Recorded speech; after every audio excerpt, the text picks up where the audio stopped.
Hi hello welcome மக்களே. இப்போ March 14 12:45 PM. சரியா? இன்னைக்கு நம்ம பார்க்க போற டாபிக் வந்து கன்சிஸ்டன்சி, நிலைப்புத்தன்மைன்னு சொல்லலாம் தமிழ்ல. உறுதி, ஒரு செயல்ல தொடர்ந்து ஈடுபடுறது. சரியா? இப்ப நீங்க யார் வேணாலும் எடுத்துக்கோங்க. You need to keep on function ஒரு பர்டிகுலர் டைம்ல. ஓகே, அதாவது என்ன சொல்றதுன்னா, கன்சிஸ்டன்சி வந்து it is related to interest.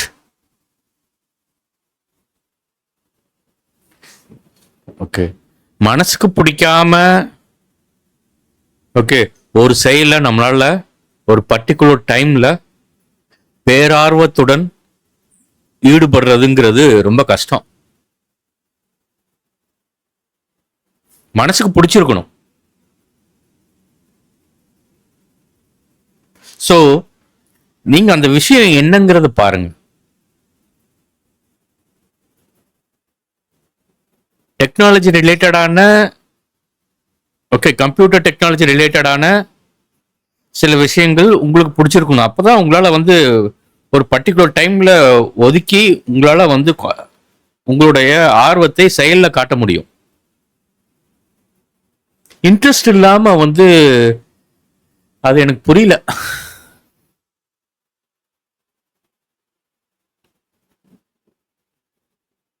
நீங்களே நினைச்சு பாருங்களேன். ஓகே, என்னன்னா சில பேருக்கு வந்து பாத்தீங்கன்னா எப்படி சொல்றது, ஓகே சில பேருக்கு வியாபாரத்துல இன்ட்ரெஸ்ட் இருக்கும், பிசினஸ்ல இன்ட்ரெஸ்ட் இருக்கும், சில பேருக்கு மியூசிக்ல இன்ட்ரெஸ்ட் இருக்கும். ஓகே, அந்த இன்ட்ரெஸ்டோட கன்சிஸ்டன்சி எப்போ வந்து சேரும்னா, உங்களுக்கு எந்த துறையில இன்ட்ரெஸ்டோ, எந்த துறையில விருப்பமோ, அந்த துறையை பற்றி நீங்கள் அது சம்பந்தமான புஸ்தகங்களோ, ஓகே இல்லைன்னா எளிமையா சொல்லணும்னா அது சம்பந்தமான ஓகே அது சம்பந்தமான ஓகே தற்காலத்தின் அறிவை வளர்த்துக் கொள்ள வேண்டும். இது ரொம்ப முக்கியம். நீங்க கரண்ட் அஃபேர்ஸ்ல இருக்கணும். புரியுதுங்களா? இல்லைன்னா நம்ம வந்து தேங்கி போயிடுவோம்.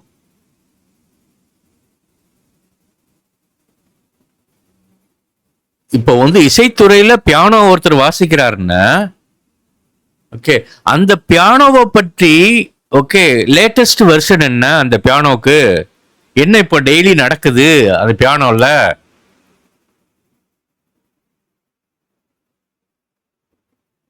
அப்புறம் எந்த மாதிரி முன்னேற்றங்கள்லாம் இன்னைக்கு இருக்கு, அந்த பியானோக்கு என்னென்ன நோட்ஸ் புதுசா வந்திருக்கு, லேட்டஸ்ட் பியானோ என்ன அதாவது யமஹால, அப்புறம் இசை சம்பந்தமான, அதாவது நான் சொல்ல வர்றது புரிஞ்சிருக்குன்னு நினைக்கிறேன். கரண்ட் அஃபேர்ஸ் உங்களுக்கு தெரிஞ்சிருக்கணும். அதுக்காகனாச்சும் நீங்க படிச்சுதானே ஆகணும். நீங்க எந்த துறையில இருந்தாலும் சரிங்க. நீங்க வியாபாரத்துல பிசினஸ்ல இருந்தீங்கன்னா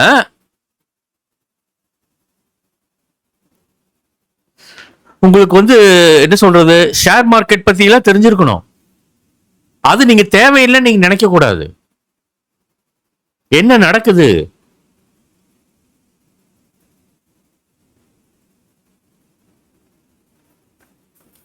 புரியுதுங்களா? சோ உங்களுடைய வியாபாரத்துக்கு ரிலேட்டடா என்ன இருக்கு பார்த்துட்டு எல்லாத்தையுமே நீங்க அப்டேட் பண்ணிக்க வேண்டிய ஒரு காலகட்டத்தில் நம்ம வாழ்ந்துட்டு இருக்கோம். நான் சொல்ல வர்றது இப்ப நான் இப்ப சொன்னது எல்லா துறைக்கும் பொருந்தும். இப்ப எல்லாமே கையடக்க செல்பேசியில் இருக்கிறது. Everything is in hand.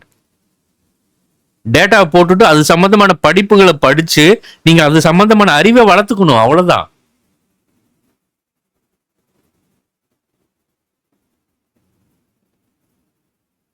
ஆனா எல்லாத்தையுமே வந்து என்ன சொல்றது, ஓகே, ஒரு படிக்கும் போது வந்து ஒரு பர்டிகுலர் டைம் வச்சுக்கோங்க. நீங்க அதுக்குன்னு, பிகாஸ் நீங்க இருக்கிற துறை தான் உங்களுக்கு இப்ப பணம் சம்பாதிச்சு கொடுத்துட்டு இருக்கு இல்லையா? அந்த துறையில லேட்டஸ்டா என்ன நடந்துட்டு இருக்குன்றது உங்களுக்கு தெரியணும். அதை பற்றியான அறிவை வளர்த்துக்கோங்க. அப்பதான் ஓகே உங்களுக்கு அந்த துறையில நீங்க இன்ட்ரெஸ்டா இருக்கும்போது தான் ஓகே அதை அந்த துறையை பற்றியான அறிவை வளர்த்து கொள்ளும் போதுதான் உங்களுக்கு பணமும் வந்துட்டு இருக்கும். நம்ம என்ன பண்ணிடுறோம்னா அதை பற்றிய அறிவை வளர்த்துக்காம, அதை பற்றிய புத்தகங்களை படிக்காம, ஓகே நம்ம என்ன சொல்றது, நம்மளுடைய அப்பா அம்மா காலத்திலே, தாத்தா பாட்டி காலத்துல இருந்துட்டே அதே அதே எண்ணத்துல நம்ம வந்து நம்மளோட வியாபாரத்தை கவனிச்சிட்டு இருக்கிறோம், இல்ல நம்மளோட இசைத்துறையில இருக்கிறோம். இது நான் சொல்ல வர்றது எல்லாத்துக்குமே பொருந்தும். நீங்க எந்த துறையில இருந்தாலும் அந்த துறையை பற்றியான இந்த இன்னைக்கு அந்த துறையில என்ன முன்னேற்றம், என்ன நடந்துட்டு இருக்கு, உங்க துறையோட கம்ப்யூட்டர் எப்படி சம்பந்தப்படுது, புரியுதுங்களா நான் சொல்ல வர்றது?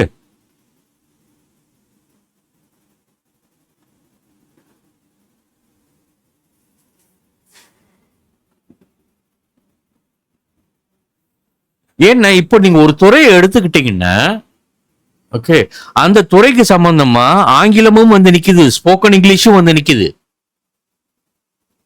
அந்த துறையில வந்து உங்களுக்கு கம்ப்யூட்டர் அறிவும் தேவைப்படுது. நீங்க எந்த துறையில இருந்தாலும் அந்த துறைக்கு நீங்களாவே ஒரு அப்ளிகேஷனை நீங்களாவே கிரியேட் பண்ணி வச்சுக்கலாம். ரொம்ப சிம்பிள். டெஸ்க்டாப் அப்ளிகேஷனை, பில்லிங் சாஃப்ட்வேருக்கு.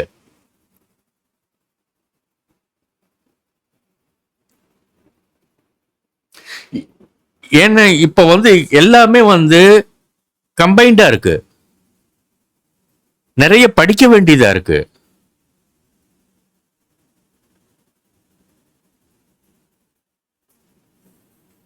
நீங்க சாஃப்ட்வேர் கிரியேட் பண்ணணும்னா 25,000 50,000 செலவு பண்ணணும். சோ நான் இதைத்தான் சொல்ல வர்றேன், ஓகேவா? சோ உங்களுக்கு ஒரு துறையில இன்ட்ரெஸ்ட் இருக்குன்னா தான் உங்களுக்கு கன்சிஸ்டன்சி வரும். ஓகே, அந்த கன்சிஸ்டன்சியில வந்து ஓகே நம்ம வெறும் வந்து காலையில வந்து 9 மணிக்கு போயிட்டு நைட்டு 9 மணிக்கு திரும்பி வர்றது, உட்காந்து வேலையை கவனிச்சுட்டு, அதுல வந்து உங்க துறையை பற்றியான ஒரு அரை மணி நேரம் டெய்லியும் அந்த துறையில என்ன முன்னேற்றங்கள், ஓகே அதை பற்றியான படிப்புகள், ஓகே நீங்க வந்து செலவு பண்ணிக்கிட்டே இருக்கணும். நான் சொல்ல வர்றது வந்து எல்லாத்துக்குமே பொருந்தும்.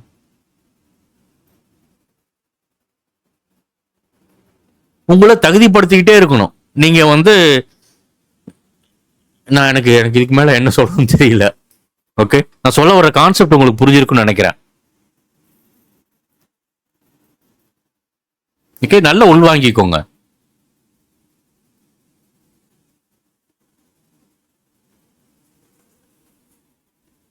நீங்க வந்து என்ன சொல்றது, ஒரு ஜிம் ஓனரா இருந்தீங்கன்னா ஓகே உங்களுக்கு வந்து என்ன சொல்றது, ஓகே நம்ம அதாவது அந்த ஜிம்ல இருக்கிற கருவிகளை பற்றிய அறிவு, ஓகே அதை பற்றியான படிப்புகள்,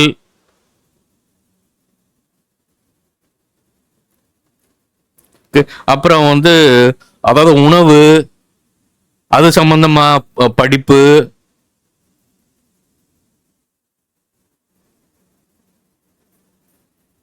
ஏன்னா உங்களை நம்பி உடற்பயிற்சி செய்ய வர்றவங்களுக்கு நீங்க இதை பற்றியான அறிவுகள் தான் வளர்த்துக்கணும். சும்மா ரொம்ப மேலோட்டமா நம்ம சொல்லிட்டு இருக்க கூடாது.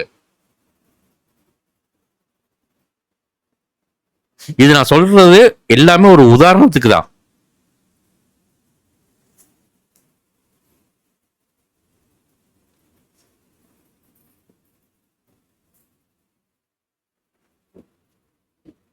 ஓகே, புரியுதா? அப்போதான் உங்களுக்கு அதாவது கன்சிஸ்டன்சில படிப்பும் அடக்கம்னு நான் சொல்ல வர்றேன். உங்க துறையை பற்றிய படிப்பும் அடக்கம்ங்கிறது சொல்ல வர்றேன். நீங்க எந்த துறையில இருந்தாலும் அந்த துறையை பற்றி டெய்லியும் ஒரு 1/4 மணி நேரம் இல்லைன்னா ஒரு 1/2 மணி நேரத்துக்குள்ள செலவு பண்ணுங்க.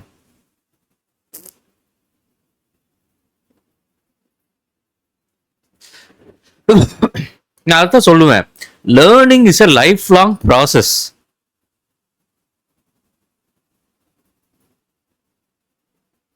நீங்க எந்த துறையில இருந்தாலும் சரி, இனிமேல் அப்படித்தான். இல்லைன்னா நீங்க பழைய காலத்திலேயே இருப்பீங்க. நீங்க ஒரு மளிகை கடை வச்சிருக்கீங்கன்னா பழைய காலத்து ஸ்டைல்லயே தான் இருப்பீங்க.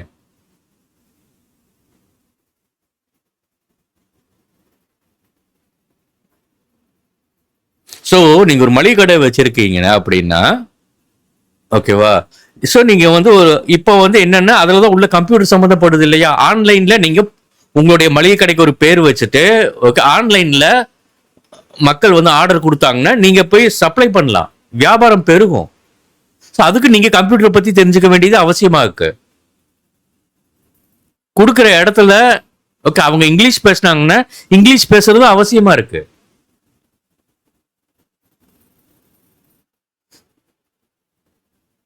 ஸோ உங்க துறை அப்படிங்கிறது ஓகே வியாபாரம் மட்டும் இல்லாம இப்ப என்ன ஆயிருதுன்னா, ஓகே கம்ப்யூட்டர் பத்தி பேசிக் அறிவும் தேவைப்படுது, ஆங்கிலமும் பேச வேண்டிய ஒரு காலகட்டத்தில் நம்ம இருக்கிறோம்.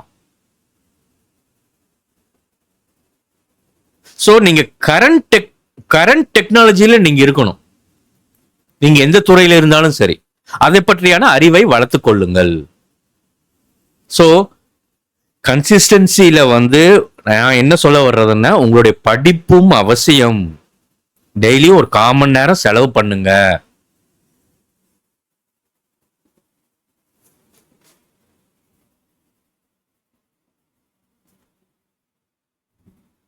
கடைசியில என்ன சொல்றது, இந்த டிவில எல்லாம் சொல்லுவாங்கல்ல, நான் இதோட முடிக்கிறேன். ஓகே, தொடர்ந்து இணைந்திருங்கள், விவாதிப்போம். ஓகே, பாத்தீங்கன்னா எல்லா சேனல்லையும் சொல்லுவாங்க. ஓகே, நான் சொல்ல வர கான்செப்ட் உங்களுக்கு புரிஞ்சிருக்குன்னு நினைக்கிறேன். ஓகே, நீங்க எந்த துறையில இருந்தாலும் ஓகே அந்த துறைக்கு சம்பந்தமான உங்க துறைக்கு ஹெல்பிங் ஹேண்டா இருக்கிற உதவியா இருக்க போறது 2 விஷயம், கம்ப்யூட்டர் ஒண்ணு, அப்புறம் இங்கிலீஷ் ஒண்ணு, மொழிகளும் இருக்கு. ஸோ அந்த துறைக்கு ரிலேட்டடான இது எல்லாத்தையுமே வந்து நீங்க ப்ரிப்பேர் பண்ணிருங்க. டெய்லியும் அதுக்கு ஒரு 1/4 மணி நேரம் இல்லைன்னா ஒரு 1/2 மணி நேரம் ஒதுக்க ஆரம்பிச்சிருங்க.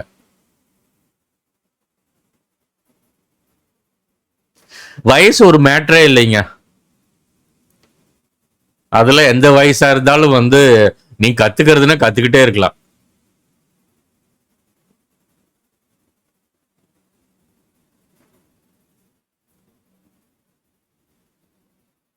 சரியா? அதெல்லாம் வந்து என்ன உங்களுக்கு ஆர்வம் இருக்கணும். ஆர்வம் இருந்தாதான் கன்சிஸ்டன்சி வரும். மனசுக்கு மனசுக்கு பிடிக்காம வந்து ஒரு சைடுல உங்களுக்கு கன்சிஸ்டன்சி வராது.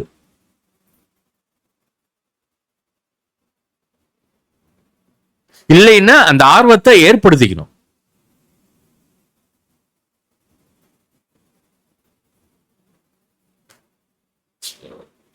அதாவது நீங்க எந்த துறையில இயங்கினாலும் நீங்க கரண்ட் அஃபேர்ஸ்ல அந்த துறையை பற்றியான ஓகே அந்த துறையை பற்றியான ஓகே என்ன சொல்றது கரண்ட் அஃபேர்ஸ்க்கு ஓகே நடைமுறை, அதாவது இந்த காலத்துக்கு ஏத்த மாதிரியான படிப்புகளை நீங்க படிக்க ஆரம்பிச்சிருங்க. அது சம்பந்தப்பட்ட உங்களுடைய துறைக்கு எது எதெல்லாம் வந்து அதாவது அதாவது உதவியா இருக்கோ அதை பற்றியான அறிவை வளர்த்துக்கணும். ஏன்னா இப்போ எல்லாமே யூடியூப் சேனல்லே வந்துருச்சு. ஆனா படிக்கிறத ப்ராப்பரா படிங்க. தனியா அதுக்குன்னு ஒரு நோட் போட்டுக்கோங்க. நிறைய படிக்க வேணாம். நான் சொல்ல வர கான்செப்ட் புரிஞ்சுக்கோங்க. டெய்லியும் ஓகே உங்க துறை சம்பந்தமா ஓகே ஒரு 10 நிமிஷம் 1/4 மணி நேரம் என்ன கவனிச்சீங்க, இல்ல என்ன படிச்சீங்கன்றத டெய்லியும் வந்து ஓகே சின்ன ஒரு பேப்பர்ல என்ன இன்ஃபர்மேஷன் நீங்க கலெக்ட் பண்ணீங்கன்றத மட்டும் சேர்த்துக்கிட்டே வாங்க போதும். ஸோ உங்களுக்கு ஒரு ஐடியா கிடைக்கும். நீங்க வந்து எதை நோக்கி நம்ம வந்து பிரயாணம் செய்யணும். சரியா? ஓகே சரி ஓகே மக்களே. ஓகே நான் ஏதோ மனசுக்கு என்ன தோணுச்சோ அதை இப்ப நான் பேசிட்டேன் நான். ஓகே சரிப்பா. ஓகே இதோட முடிக்கிறேன். பாய், டேக் கேர்.